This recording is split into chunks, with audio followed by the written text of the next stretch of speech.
Greece, capital controls threat increases as deadline approaches. 22 June 2015.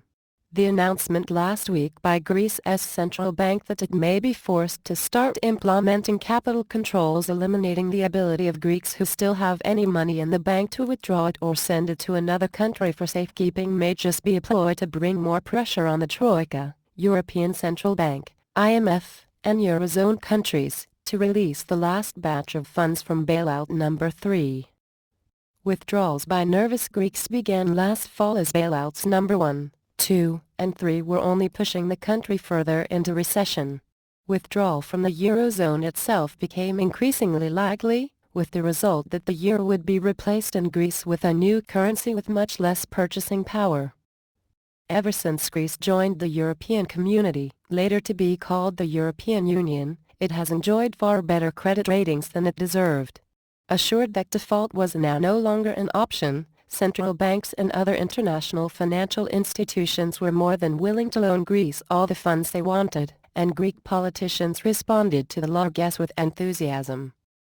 When the country's national debt exceeded its total annual economic output, coupled with a series of recessions as the free market tried to eliminate the distortions wrought by easy money, Greece needed help.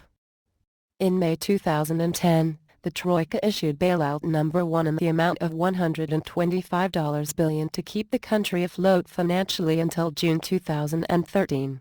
Naturally, the bailout came with strings attached, austerity in the form of pension reform and civil servant cutbacks.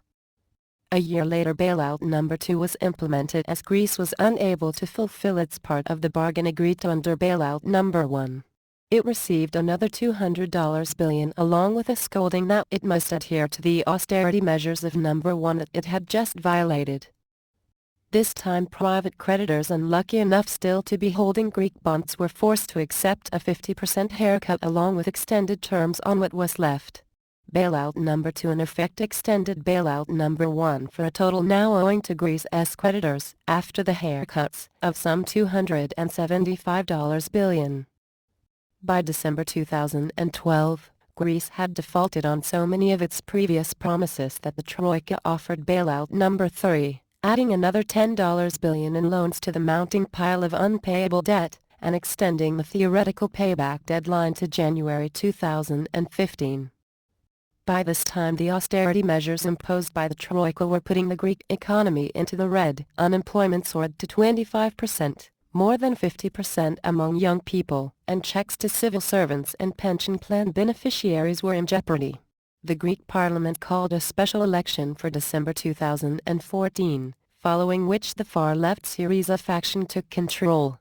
Headed up by former communist revolutionary Alexis Tsipras, whose youngest son's middle name is Ernesto, a tribute to Ernesto Che Guevara. Tsipras made good on his promises by rehiring some 12,000 government workers who had been laid off and rolling back pension cuts.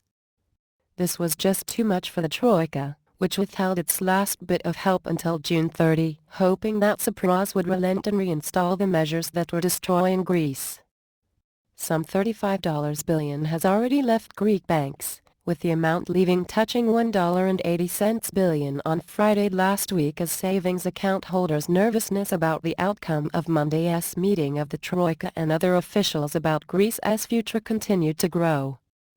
According to George Will, expressing his exasperation over the matter in the Washington Post, voters chose Syriza because it promised to reverse reforms, particularly of pensions and labor laws, demanded by creditors, and to resist new demands for rationality.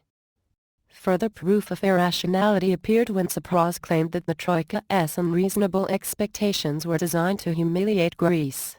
Wrote Will, "How could one humiliate a nation that chooses governments committed to Rumpelstiltskin economics that believe that the straw of government largesse can be spun into gold of national wealth? It is all shadows and chimera, sound and fury signifying nothing," said Will.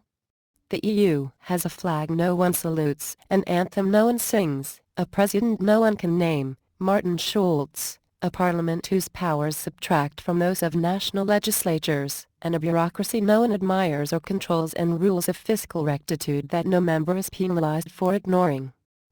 If the past serves as a direction for the future, Tsipras and the Troika will most likely cobble together yet another bailout, number 4, or would that be number 5? The economic foolishness being promoted as rational by the media is likely, however, to have some good come from it. England has a planned referendum later this year about withdrawing from the European Union altogether.